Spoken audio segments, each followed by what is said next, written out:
Good morning, YouTube. All right, guys, I stopped here in Jamestown to get some fuel in the truck. We are going to get back up on the highway now. I've only gone about 25, maybe 30 miles. So it's a good time to stop. We're going to check all of our straps, all of our securement, make sure that everything is good to go. And we go. Now, I did get it up to about 65 miles an hour for that short little stretch I had on the interstate before I got off to get fuel. And everything feels nice and stable. On a smooth road, it feels good.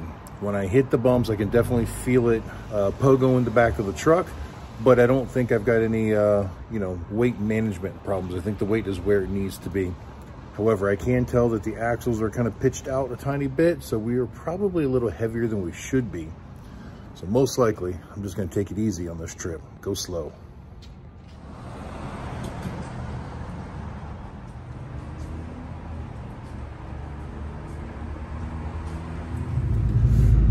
All right, guys, we splashed some fuel in it, and we were reading a full tank, but the pump did shut off at the $100. It's only 16 gallons, and I had, about a quarter of a tank, so we're probably not 100% full, but good enough. All of our securement looked good. Nothing had got loose, and we hit some pretty yucky bumps coming through those back roads before we got onto the interstate. I felt the hubs. Everything felt pretty good. Now, the two rear axle hubs were definitely hotter than the front. But keep in mind, those are the ones that the brakes are on. So as I was slowing down to get into the parking lot and off of the interstate, they are going to build a little bit more heat than the front axle is. Tires definitely a little bit squatted. So I said, we may just set the speed limit at 55 and roll with that instead of, trying to make good time, because I'm not in a hurry.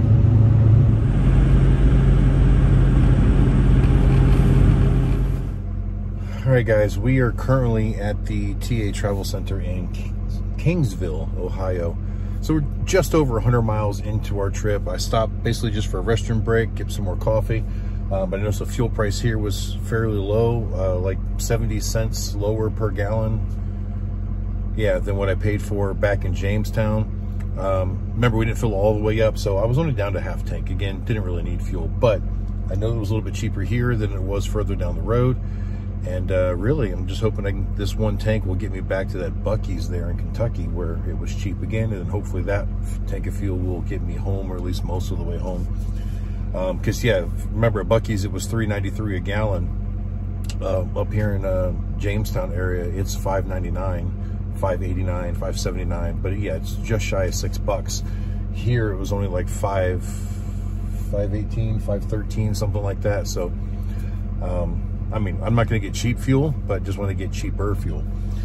But I also ran around the trailer and checked all the securements. Everything is good there. The trailer is pulling great. I've only been cruising around 60 miles an hour.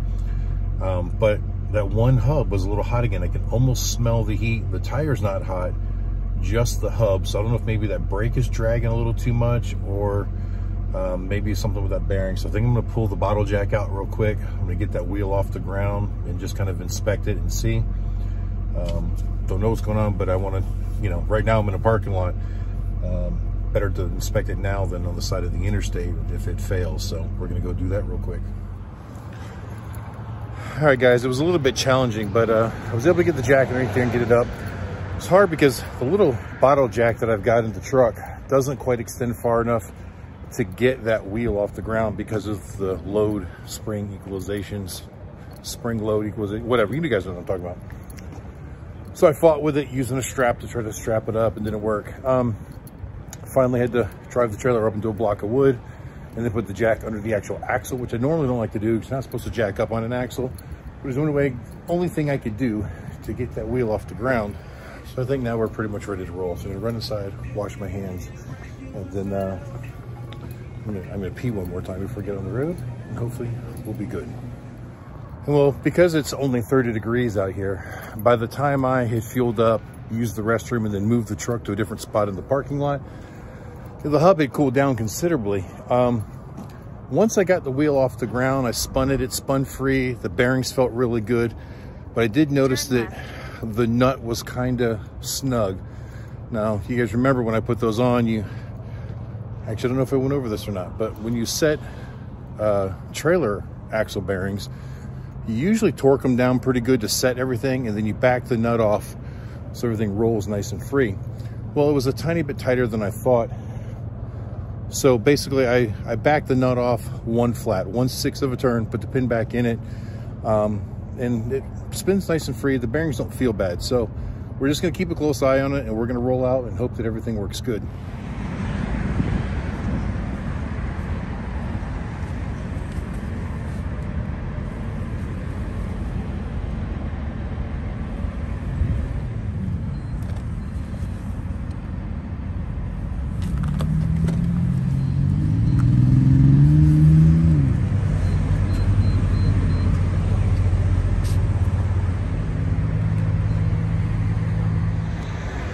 Well guys, we've gone another 150 miles. So we're on Interstate 71 now, still just about 50 miles north of Columbus, Ohio.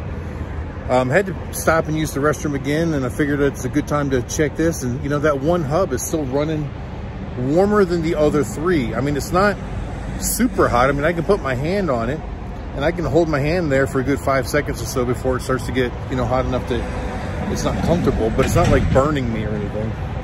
So I'm a little bit worried about it, but there's not much I can do about it at the moment. Now that particular hub doesn't have a center cap on it, and I can clearly see that there's still grease in it.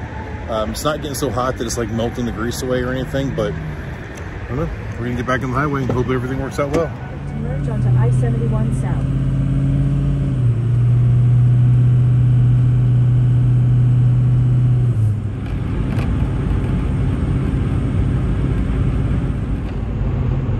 And of course, while we were stopped, I also checked all of our chains and our straps and all the securement there, and everything is still tight.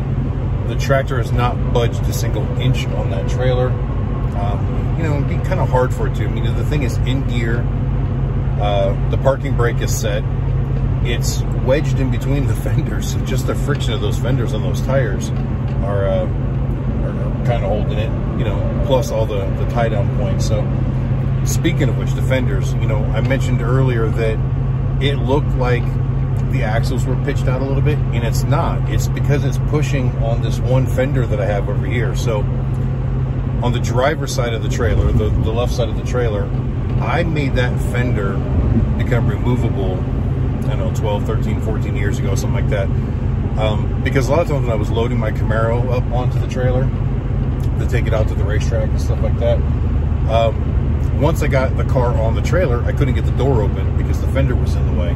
So one day I had the idea to cut the fender off, and then I used some tube and some rods and welded them to the inside of the fender and the frame of the trailer so that I could just pull that fender on and off whenever I want to. No tools required. It just slides out and slides back in. That way I could take the fender off, load the car on, get out of the car, strap it all down, and then just drop the fender back in place. So that fender isn't really all that rigid. So now that the tractor's wedged in between there, it's pushing that fender, and the fender's actually leaning more outward than normal. So the relationship of the fender to the tire makes it look like the axle is bending out, but it really isn't. If you actually look at the tire itself, they're fairly perpendicular. So really no worry there. When I was under the trailer, you know, a couple hundred miles ago when we were adjusting that wheel bearing, I looked, and you know, even with the weight on it, that there's still some room. The axles aren't bottomed out by any means. We're not severely overloaded. I mean, we're heavy, and you know what, and while we were just stopped there at that Love's, I should have weighed it, and I completely forgot. But yeah, at some point we're gonna put this thing on a scale and see how much heavier that trailer is with the tractor on it.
Apparently today, my bladder is not cooperating with me. It's the fourth time I've had to pee.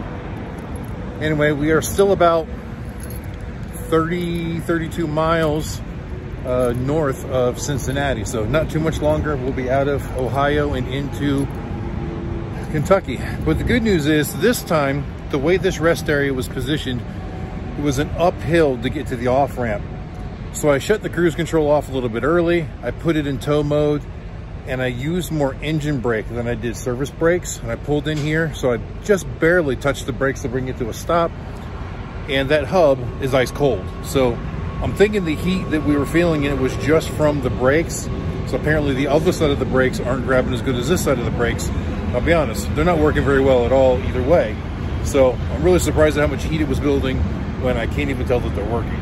I can deal with the brakes being weak because the truck is handling it just fine. The brakes on the truck are perfect. I'm just relieved that we're not building heat there, and I don't feel like I got to worry about that wheel bearing now. So anyway, I want to get to the other side of Cincinnati, and I'm going to stop and get something to eat, hopefully a Skyline. I didn't realize it at first, but as soon as I left that rest area and merged back onto 71, there was an exit right there immediately after.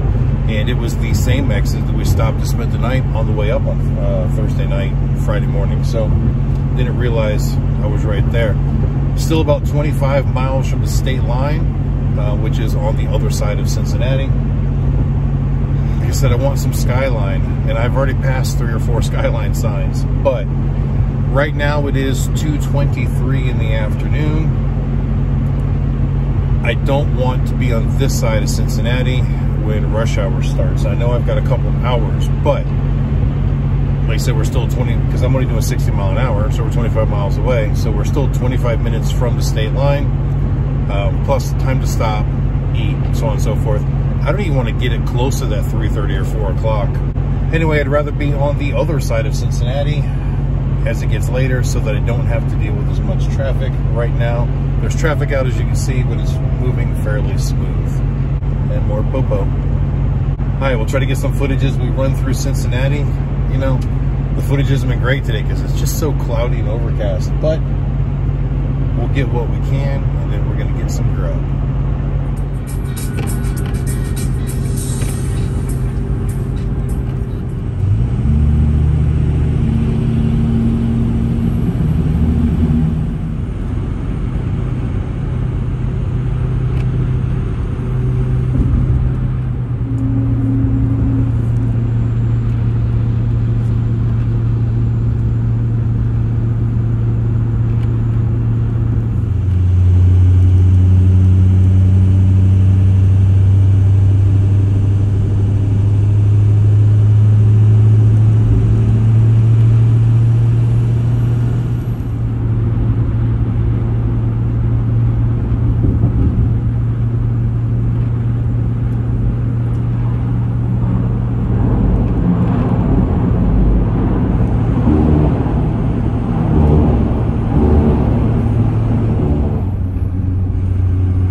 All right, guys, we finally made it to a Skyline. Did a quick walk around. Everything's looking pretty good. I did finally have to shorten the one chain up on the right side rear by 1 link. It was just a little bit loose. It probably would have been fine the way it was, but I was able to shorten it up, and it took a lot of effort to get it to click down. So all in all, pretty good. That's the first adjustment I've had to make, and we've already gone, I don't know, almost 500 miles or something. Anyway, let's go get some chili going on.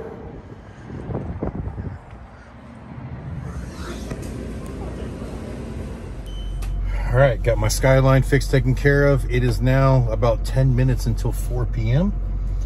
So we're gonna get back on the road and see how much further we feel like going tonight.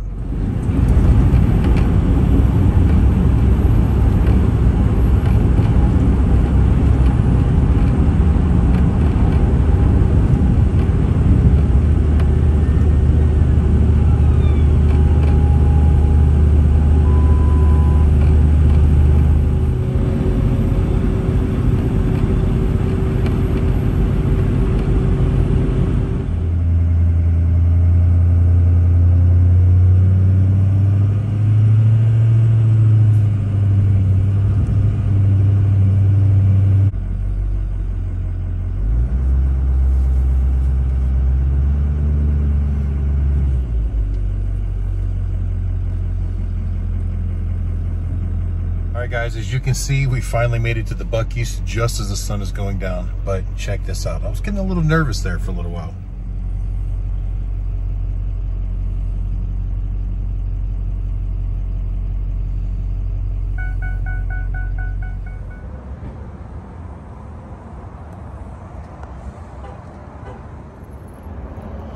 Looks like the price of diesel here actually went down since we were here a couple of days ago. Not by a lot, but I'm not arguing either. Still cheaper than $6 a gallon up there in New York. And for those of you who have never been to a Buc-ee's, guys, it's just a gas station, but it is absolutely massive.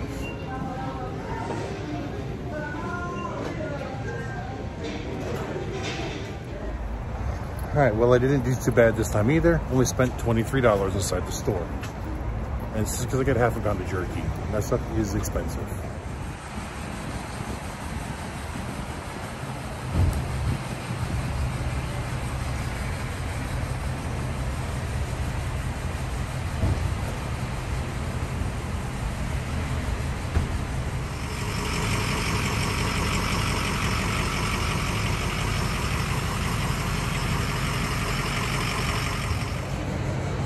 I got to think about it, and before I leave, I decided I'm going to go ahead and top off the tractor with fuel, only because the fuel here is actually cheaper than my off-road fuel at home. And I'm going to want a full tank because you know that I'm going to get this thing running and moving and working on it and put it to work once I get home. All right, hopefully this fuel will get us the rest of the way home. I'm not so convinced of that, but it's going to get us close anyways. My phone is telling me through my Apple CarPlay that I am only 4 hours from my house, but I know that I'm more than 4 hours from my house. One, because I'm not doing the full speed limit, and that's assuming I won't stop one more time.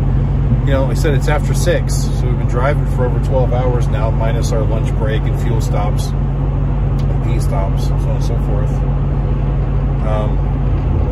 It would probably actually take me 5, maybe 5.5 hours to actually get home. Whether I want to finish that tonight or not, I don't know. Right now I feel pretty good, but I know that I am getting tired. If it gets to a point where I don't think it's safe to continue, I will definitely find a spot to pull over. However, I would definitely like to at least make the Tennessee line, just because, I don't know, in my mind I set goals when I'm driving. And so right now my goal is just to get back into Tennessee at least, and then I'll make the decision whether I'm going to stop somewhere or continue on. So does anybody want to talk fuel mileage again? Of course you do. So we talked about that a little bit on the way up to New York, and the truck overall averaged, towing the empty trailer, about 18.8 or 18.9 miles per gallon for the overall trip, which I didn't think was too awfully bad. So far, with the tractor on there, now I did reset it this morning as we were coming through Pennsylvania, so it was early in the day. We'd only gone about 50-60 miles before I'd reset it, And as of right now, we are at a dead even 14 miles per gallon. You know, that's with all the on and the off, so it's a true average. If I were to reset it right now, going down the highway, it would probably read 15 and a half, but eventually it would end up back at the 14. So all in all, I don't think that's too terribly bad.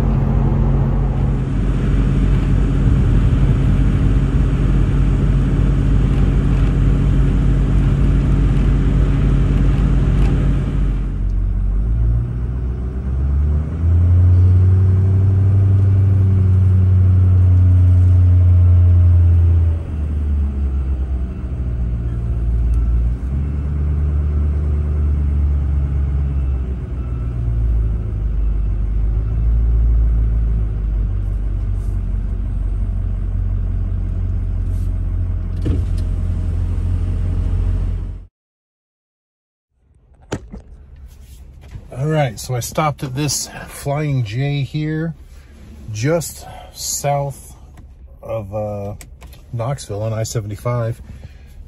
We ran over the scale. Man, look at the difference in the ticket. I'll show you this ticket, and I'll probably take the two and put them together so you can get a side-by-side comparison.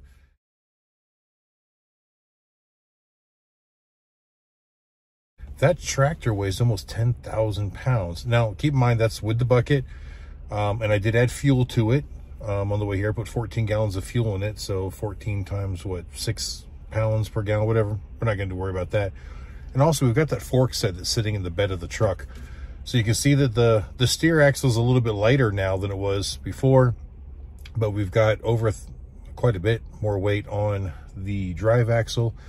And like 8,000 pounds more almost on the, I'm just using round figures, I'm not saying you're doing the math right now, on the trailer axles. So yeah, this trailer is definitely way overloaded, because I think I don't know for sure, but those look like they're only 3,000 or 3,500 pound axles. So you got to figure at the most, the weight rating on this trailer should be about 7,000 pounds. And right now it's over 10,000 pounds. So another reason I've been taking it slow, taking it easy.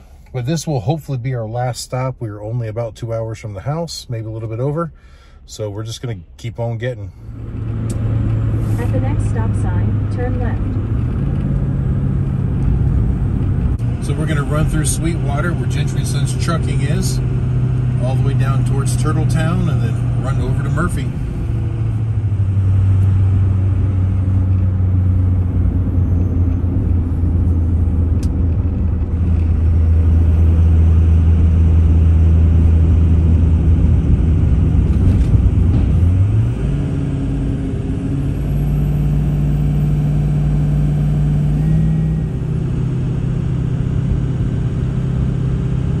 In 13 miles, turn left onto US 64.